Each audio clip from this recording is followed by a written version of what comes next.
Good morning to everyone.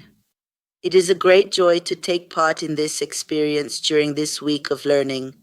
My name is Edméa Santos. I am a full professor at the Federal Rural University of Rio de Janeiro. The theme I have chosen for today is meant to guide our conversation about intersectionality, cyberculture, and artificial intelligence. I will share with you some of my concerns, as well as creations that emerge from this bricolage between the contemporary culture of our time, which in Brazil we approach as an interdisciplinary field called cyberculture, intersectionality, which for us is not only a social theory but also an analytical tool, and how all of this is being impacted by the use of generative artificial intelligence. The notion of intersectionality is not new. It was coined over 30 years ago by the lawyer and civil rights advocate Kimberly Crenshaw. Working in the field of law, she invites us to look at social, cultural, and socio-technical phenomena through an intersectional lens. And what does that mean? It means understanding that when we analyze the world around us, we need to recognize how patterns of power and privilege operate. We must consider how gender, race, class, and other social markers intersect, and how these intersections are often used to produce and sustain inequalities. This also means we cannot separate the development of capitalism from the multiple forms of oppression, whether based on gender, race, class, or sexuality. From this perspective, capitalism is deeply connected to patriarchy and to structural racism. In my own work, intersectionality is not only a social theory, it is above all an analytical tool.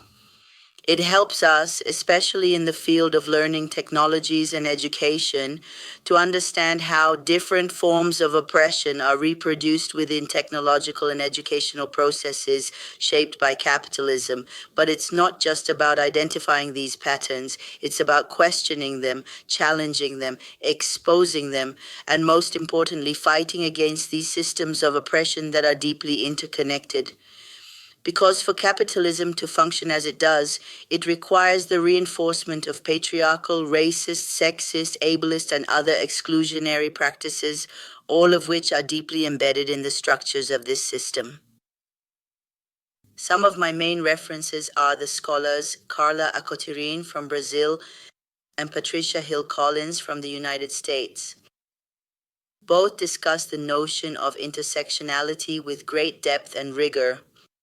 Carla Acotirin has a well-known book in Brazil titled Intersectionality, in which she offers a comprehensive literature review of the concept, engaging with authors from Latin America, Africa, and also North America.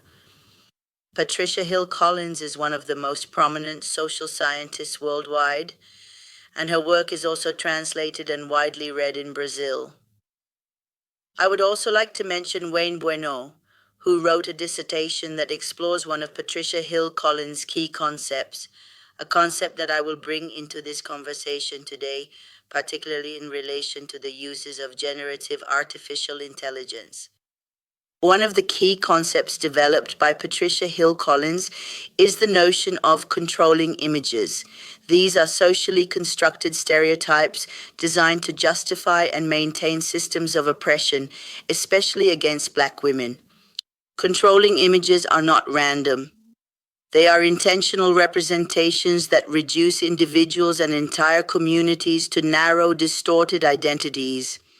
They serve to naturalize racism, sexism, classism, and other forms of oppression by making inequality appear normal, inevitable, or even deserved. For example, Collins highlights how the media, institutions, and cultural narratives produce recurring images of Black women, the mammy, the welfare queen, the Jezebel, the angry Black woman, each serving a specific function in maintaining racist and sexist structures. In this conversation about generative artificial intelligence, the concept of controlling images becomes highly relevant. These AI systems are trained on massive amounts of data that reflect the same biased representations and stereotypes. Therefore, if we do not apply an intersectional critical lens, AI can easily reproduce and even amplify these controlling images, further entrenching social inequalities in digital environments. In another context, a group of artists asked a generative AI to create images of perfect men and perfect women. The results revealed how the AI reproduces highly problematic and exclusionary beauty standards. The images overwhelmingly showed white people with Eurocentric features, slim bodies for women, hypermuscular bodies for men, and characteristics aligned with Western ideals of beauty. This experiment highlights how AI systems are trained on datasets that reflect colonial, capitalist, and patriarchal norms.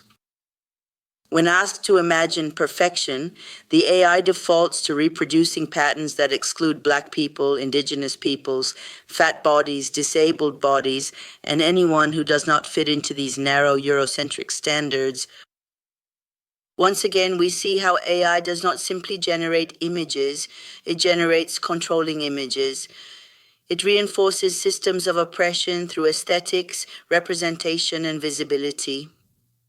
In collaborative research with my students, we identified several Black women artists whose work exposes the racial biases embedded in artificial intelligence. Their experiments reveal how AI often associates success, power, and wealth with lighter skin tones. When prompted with terms like successful person or best job, the AI consistently generates white, Eurocentric images. AI does not create from nothing. It reproduces the world as it is, shaped by racism, colonialism, patriarchy, and capitalism. In light of these issues raised by the concept of controlling images, which are also produced and amplified by generative AI, our research group, Docencia em Cyberculture, has been deeply engaged in intersectional practices. Our work is not only about identifying, denouncing, and critiquing the racist, sexist, and classist patterns embedded in AI systems. It is also about exploring how AI can be used through an intersectional and qualitative perspective as a tool for narrative justice, self-definition, and knowledge production. In this context, another concept from Patricia Hill Collins becomes especially meaningful for us: the idea of self-definition, or what we call image control, which stands in opposition to controlling images. With this in mind, we are developing methodologies with our students that leverage AI to tell our own stories, narratives of life, education, and identity. We are working with autofiction, digital diaries, ubiquitous walks, and other creative practices that aim to produce more just, plural, and multi-referential knowledge. This is our way of resisting dominant narratives and reclaiming the power of representation in the digital age. As an example of positive uses of artificial intelligence, now aligned with the concept of image control, I present here two magazine covers that we created. These covers depict people of different races, ethnicities, and social classes working together in discussions about pedagogy and teacher training to confront neoliberal reforms, many of which involve the use of generative artificial intelligence. The covers reflect plurality and difference rather than stereotypes rooted in patriarchal, classist, racist, and capitalist power structures. To conclude this presentation, this text highlights the need for great care when using generative artificial intelligences, considering that their developers and broader society itself are still deeply shaped by patriarchal, white, capitalist, and urban power structures. The examples shared here are quite eloquent in demonstrating this. On the other hand, we have also presented counterexamples. control images versus image control, showing possibilities within both the fields of art and education. Our commitment is to use generative artificial intelligences in ways that are anti-racist, anti-sexist, and anti-capitalist, because the 21st century challenges us profoundly.